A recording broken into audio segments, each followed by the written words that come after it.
Computational thinking.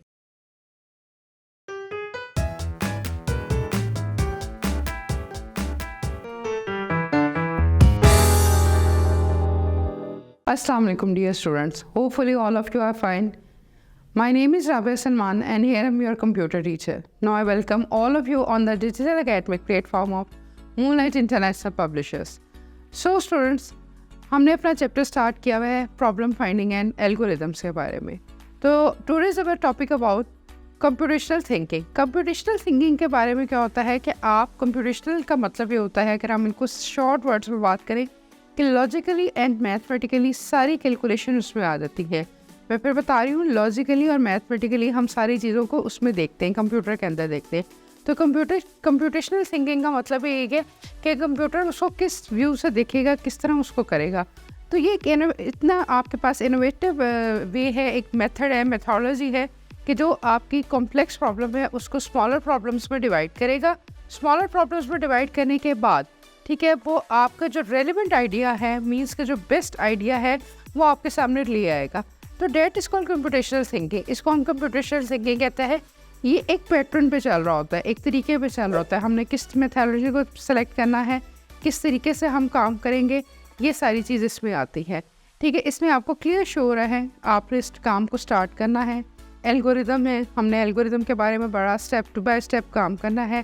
फिर generalisation है, pattern abstraction है. पैटर्न एब्स्ट्रैक्शन के बाद आप लोग प्रॉब्लम के बारे में देखेंगे और उसके बाद जो है हमारे पास डिकम्पोजिशन और ये सारी चीज़ें जो हैं कि आपके इसमें आती हैं और फिर काम को आप एंड कर देंगे. तो ये सारा जो है क्लास ये जो है ये सारा आपका कंप्यूटेशनल थिंकिंग में आ जाता है. There are 4 keys of computational thinking. Computational thinking के हमारे पास 4 रूल्स हैं, 4 टाइप्स हैं जिसके बारे में हम डिस्कस करेंगे. नंबर 1 है डिकम्पोजिशन. डिकम्पोजिशन के बारे में हम ऑलरेडी थोड़ा सा डिस्कस कर चुके हैं. डिकम्पोजिशन होता है कि सपोज़ हमारे एल्गोरिथम में अगर हमारे पास बहुत कोई लार्ज एल्गोरिथम होता है या कोई कॉम्प्लेक्स प्रॉब्लम होती है तो उसको हम डिवाइड कर देते हैं अपने स्मॉलर प्रॉब्लम में, यानी कि छोटे छोटे हिस्सों में डिवाइड करके उस काम पर हम फोकस कर लेते हैं ताकि काम हमारा इजीली सॉल्व हो सके. इस चीज़ को आप कहते हैं डिकम्पोजिशन. फिर सेकंड आपके पास जो चीज़ आती है वो आती है एब्स्ट्रैक्शन. एब्स्ट्रैक्शन होता है, एब्स्ट्रैक्ट होता है निकालना, किसी चीज़ को निकालना. यानी कि आपके पास बहुत सारी मेथोडोलॉजी है, बहुत सारे तरीक़ेकार हैं, फिर उसमें से जो बेस्ट और आपका रेलिवेंट आइडिया होगा वो हम निकालेंगे और जितने भी इररेलेवेंट आइडिया या जितनी भी इररेलेवेंट चीज़ें होंगी जो कि हमें ज़रूरत नहीं है, जो कि आपको लग रहा है कि ये एक्स्ट्रा हैं, वो हम उसमें स्किप कर देंगे. ठीक है, that is called abstraction. Abstract का मतलब ही होता है कोई चीज़ जो है बहुत सारी चीज़ों में से एक चीज़ को निकालना, यानी कि जो बेस्ट आइडिया होगा, बेस्ट सोल्यूशन होगा, उसको हम निकाल लेंगे. फिर हम बात करते हैं जनरल पैटर्न के ऊपर. पैटर्न जो होता है, पैटर्न का मतलब होता है कि जो आपकी प्रॉब्लम्स आ रही हैं, जो उसमें सिमिलैरिटीज़ हैं, उनको चेक करना कि जो प्रॉब्लम है हम उसमें जो जनरल पैटर्न्स आते हैं, जनरल जो तरीकाकार बनता है, उसको हम चेक करेंगे कि इसको हम किस तरह रिजॉल्व कर सकें, सॉल्व आउट कर सकें. और लास्ट में जो आपके पास है वो है एल्गोरिदम. एल्गोरिदम के बारे में हमने बहुत डिटेल में पढ़ा. Algorithm is a finite step of number of steps होते हैं.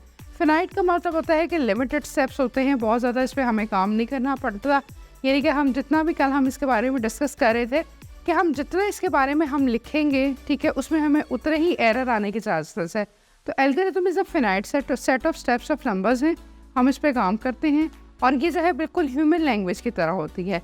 तो ये आपके पास पैटर्न है, ये कीज़ हैं, इसकी ये जो है इसको आपने लर्न करना है अच्छी तरह. फिर हमारे पास जो सेकेंड चीज़ आपके पास आ जाती है वो आपके पास आ जाती है कंडीशनल स्टेटमेंट के बारे में. कंडीशनल स्टेटमेंट से क्या मुराद है? कंडीशनल स्टेटमेंट स्टूडेंट्स सेम ऐसे होता है जैसे कंडीशन अप्लाई कर दी जाती है. आइदर आपकी वैल्यू ट्रू होती है, आइदर आपकी वैल्यू ट्रू होती है और आपकी वैल्यू फॉल्स होती है. आप लोग सब मैथ्स करते हैं, मैथ्स से आपका लिंक है. तो मैथ्स में अगर मैं आपको एक सिंपल सी एग्जांपल देती हूँ मैथ्स की, ठीक है, मैथ्स में आपका आंसर या तो ट्रू आएगा या आपका आंसर फॉल्स आएगा. एक टाइम के अंदर आपका आंसर ट्रू या फॉल्स नहीं हो सकता. ये कंडीशनल स्टेटमेंट होती है. कंडीशनल स्टेटमेंट में आपके पास मैंने बताया आइदर आपकी वैल्यू ट्रू है, फॉल्स है, और हम कंप्यूटर के अंदर जो लगाते हैं वो इफ़ एल्स कंडीशन लगाते हैं.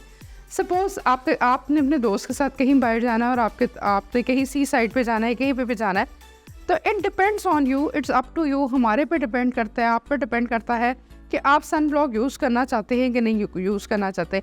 अब ये जो है ये कंडीशन है, ठीक है जी. अगर आप जाना चाह रहे हैं उसके साथ, ठीक है, आप जाना चाहते हैं, पहली कंडीशन तो ये है कि आप जाना भी चाहते हैं कि नहीं जाना चाहते हो, और इन केस अगर आप जाना चाहते हैं तो क्या आपने सन ब्लॉक फेस पे अप्लाई की है। अगर तो की है तो आप पर डिपेंड करता है, और अगर आप नहीं अप्लाई करना चाहते तो वो भी आप पर डिपेंड करता है। तो ये जो चीज़ आती है ये आपकी इफ़ एल्स स्टेटमेंट में आ जाती है, ठीक है। जैसे एक और एग्जांपल है कि नूर की एग्जांपल दी हुई है कि नूर हैज़ 3 वेज साइड्स, ठीक है। नूर के पास 3 साइड्स है पॉलीगॉन की। जब उनको वो मिलाएगी, ठीक है, आपस में कंबाइन करेगी, तो वो ये देखेगी ये एक ट्रायंगल बन गई है, ठीक है। तो वो जो ट्रायंगल बनी है कि वो आपके पास वो आपकी बताएगी कि ये जो चीज़ है ये कंडीशनल स्टेटमेंट में आती है, ठीक है, जिसमें आइदर वेरी ट्रू और ये फॉल्स है। Now students, this is the end of our topic. Hopefully ये आपको चैप्टर इजीली अंडरस्टैंडेबल हो गया होगा, और मुझे उम्मीद है कि इसमें आपको कोई इतने ज़्यादा इश्यूज़ नहीं होंगे, कि प्रैक्टिकल बेस नहीं है ज़्यादा, ये आपका जो है थ्योरेटिकल बेस है। तो आप इसको अच्छी तरह इसको गो थ्रू करें, इसको पढ़ें, और इंशाल्लाह ताला आपको इसमें कोई मुश्किल नहीं होगी। हम जो है नेक्स्ट टॉपिक के साथ इंशाल्लाह मिलते हैं। तब तक के लिए स्टूडेंट अपना ख्याल करें। ओके स्टूडेंट, टेक केयर, अल्लाह हाफिज़।